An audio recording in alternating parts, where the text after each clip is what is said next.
Same అదే విధంగా కలశ స్థాపన చేసుకొని అమ్మవారిని పెట్టుకొని ఈ బొమ్మల కొలువు పెడతాం. యాక్చువల్గా ఆడపిల్ల ఉన్న వాళ్ళు చాలామంది పెట్టుకుంటారు. ఆడపిల్లల వాళ్ళు ముందు ఎందుకంటే బొమ్మల కొలువు అవన్నీ చేస్తాం కాబట్టి పెట్టుకుంటారు. ఇంకొకటి ఈ అవతారాలు ఇవన్నీ పెట్టడం ఎందుకంటే పిల్లలకు కూడా తెలుస్తుంది దశావతారాలు ఉన్నాయి, కృష్ణుడు ఇలా ఉన్నాడు, ఆ థీమ్స్ తీసుకొని మరీ చేసుకోవచ్చు.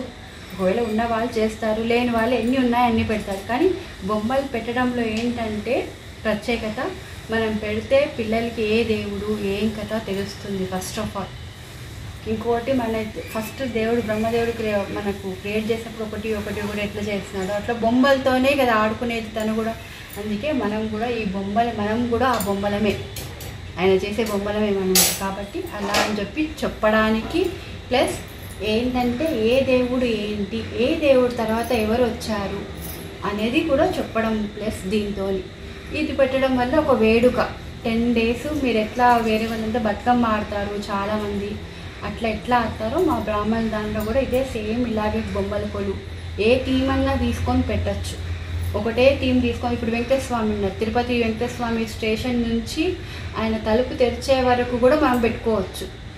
ఎవరెట్లా స్తోమత బట్టి అలా పెట్టుకోవాలి. కాబట్టి ఇది పెడితే కొంచెం పిల్లలకి కూడా అన్ని విధాలుగా తెలుస్తుంది, ఇల్లు పెట్టాలి వాళ్ళు పెట్టాలని పెట్టుకోవచ్చు. ఎవరన్నా కావాలన్నోడు పెట్టుకోవచ్చు. మామూలుగా అయితే మేము చాలామంది బ్రాహ్మణుల ఇల్లులో ఇవి ఉన్నాయి సాంప్రదాయం. ఇప్పటికైతే చాలా దగ్గర అయితే ఉన్నాయి, కొన్ని దగ్గర పోతా ఉన్నాయి, మెల్లగా ఓపిక లేకుండా వెళ్ళిపోతున్నాయి. అలా వెళ్ళకుండా ఇవి పెడితే బాగుంటుంది, అందరూ తెలుస్తుంది పిల్లలకి. రేపు ఫ్యూచర్లో పిల్లలకి సాంప్రదాయం సనాతన ధర్మం ఉన్న వాళ్ళకి సాంప్రదాయం అన్నీ తెలుస్తుంది. కాబట్టి ఇది పెడితే బాగుంటుంది.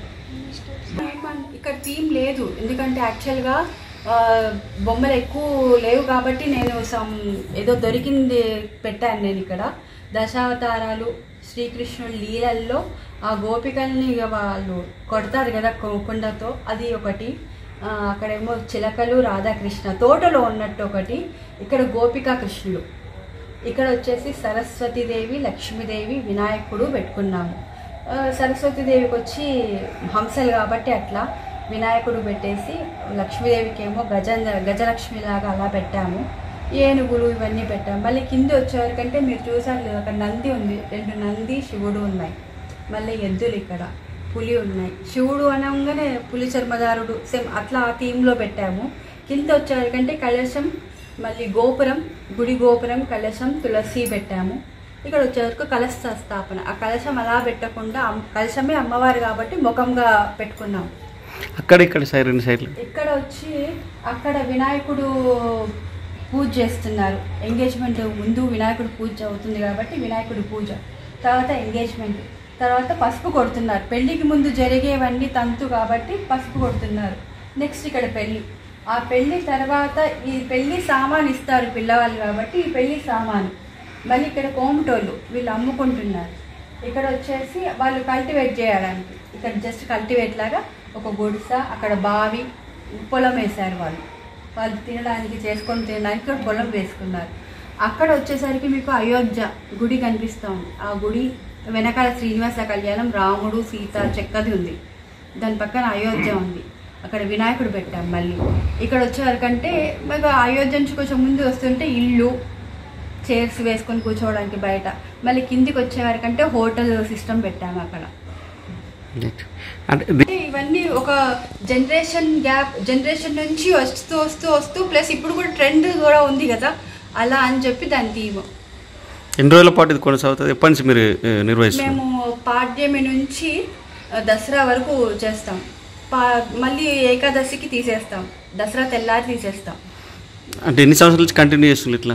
నేను నా పెళ్ళైన దగ్గర నుంచి కంటిన్యూ చేస్తా ఉన్నాను. 16 సంవత్సరాలు అవుతుంది. మామూలు బొమ్మలు పెట్టుకున్నా, పిల్లలు పుట్టగానే స్టార్ట్ చేశాను. అయితే 16 years నుంచి కంప్లీట్గా స్టార్ట్ చేశాను, అంటే ఇప్పటికీ ఆపలేదు. మళ్ళీ ఇంకోటి అంటే ప్రతి సంవత్సరం ఒక సెట్ బొమ్మ పెరుగుతుంది, ఒక స్టెప్పు ఒక సెట్ బొమ్మ పెరుగుతూ ఉంటుంది. అట్లా మళ్ళీ మనం అట్లాగే తరతల వస్తూ ఉండాలి. మళ్ళీ ఏదైనా బొమ్మ భిన్నమైన పాతగైనా తీసేసి మళ్ళీ ఆ బొమ్మ ప్లేస్లో ఇంకో బొమ్మ చేర్చాలి. మళ్ళీ వంశపారంపర్యంగా అలా నడుస్తుంది. మా కోడలు అట్లా ఎవరు వచ్చినా అది నడుస్తూనే ఉంటుందన్నమాట. ఇంకోటి ఏంటంటే దీని ఇంకో అంశం ఏంటంటే ప్రత్యేకంగా ఇవి ఎలా పెరుగుతున్నాయో మన వంశం అలా పెరగాలని కూడా ఒక ఉద్దేశం దీంట్లో. Thank you. Thank you. నమః పరమ గురుభ్యో నమః. ఈ దసరా అనేది శరన్నవరాత్రులు అనేది మనకి కరెక్ట్గా 9 రోజులు కాబట్టి మా గృహంలో మా ధర్మపత్ని అనేది ఇలా బొమ్మల కొలువులు అనేది కొలుస్తూ ఉంటుంది. మా వివాహమైన తర్వాత నుండి పిల్లలు పుట్టిన తర్వాత నుండి అలా పెరుగుతూ ఉంటుందండి. కాబట్టి మరి మగవాళ్ళు ఏం చేస్తారు అంటే ఎవరైతే బ్రాహ్మణులు ఉంటారో వాళ్ళు చక్కగా ఇలా అమ్మవారిని తయారు చేసుకొని దానికి చక్కగా పూజ చేసుకోవడం అనేది జరుగుతుంది. కాబట్టి మరి ఇది ప్రతి వాళ్ళు కూడా చేసుకోవచ్చా చేసుకోరాదా అనేది ఇది చాలా అందరికీ కూడా చేసుకోవచ్చు, అన్ని విధాలుగా బాగుంటుంది. హరి ఓం నమస్తే.